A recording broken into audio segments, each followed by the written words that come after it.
Hey everybody, welcome to First Fridays in March. Golly, the year is moving quickly along. It really is amazing. I am privileged today to be joined by Joseph Wilson, who is the program manager for the MHCs in Davidson County. Before we do anything else, what's MHC stand for? Mental health counseling. All right, good deal. So this March is Mental Health Awareness Month. And during the month, we'll be having lots of posts about mental health issues on our socials, on Facebook and other social medias at STAR. So please do follow us. And we're glad you joined us for this time to talk a little bit more about what the MHCs actually do. Joseph, right. Tell us a little bit about what's going on in Davidson County in Metro Nashville Public Schools with our mental health staff. Oh, absolutely. So what we've done is been able to place mental health counselors in multiple tiers, elementary, middle, and high school, that can support the SEL team at their respective schools. Define what SEL is. So social emotional learning. There we go. The teams at each of the schools. And what our counselors primarily focus on is doing mental health support, whether it's through counseling, or group learning experiences, as well as just be a positive presence whenever crisis arise.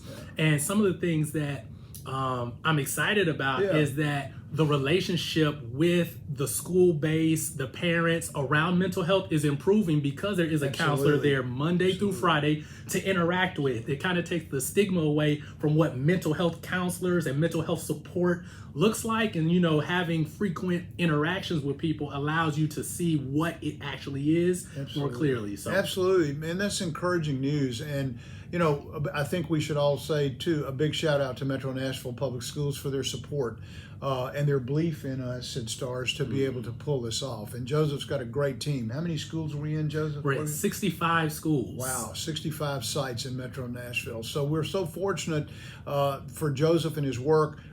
Quick, good story. Got a good story for us to leave us with? Oh, today? Absolutely. Yeah, so through the work that our mental health counselors are doing at the school, I've heard a really great story where we had a elementary kid who had test anxiety and was really nervous, couldn't focus, so much so that they would have like a breakdown and couldn't participate in their exams. And as we know, this is how you measure growth in the education space. So our counselor was able to work with them only about maybe 30 minutes a week to learn some emotional regulation skills, which helped them do better on the exam. And they actually got a reward for having the highest score in their class. So that's just one of the instances. And another one at the high school level, our counselors are really good at connecting students with resources. And in our school system, not everyone wants to go to college. So there are students who could benefit from trade school. So rather than pushing college on students, our counselors have helped them find other ways, whether it's barbering, carpentry, HVAC for our high school students, which is important because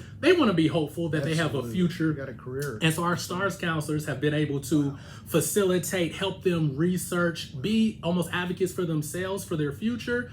And that's just one of the stories that sticks out for me. Two great stories. And I think, you know, the really cool thing, Joseph, in addition to what you just shared, to kind of put a period at the end of that, is we really know that our MHCs are not only helping to deal with the mental health issues, but they're also helping to bridge that gap between academics and the social emotional learning side. Absolutely. Joseph, thanks for all the work you and your team does every day in Metro Nashville. Appreciate you. No problem at all. Just more than you can imagine. Thanks for joining us today.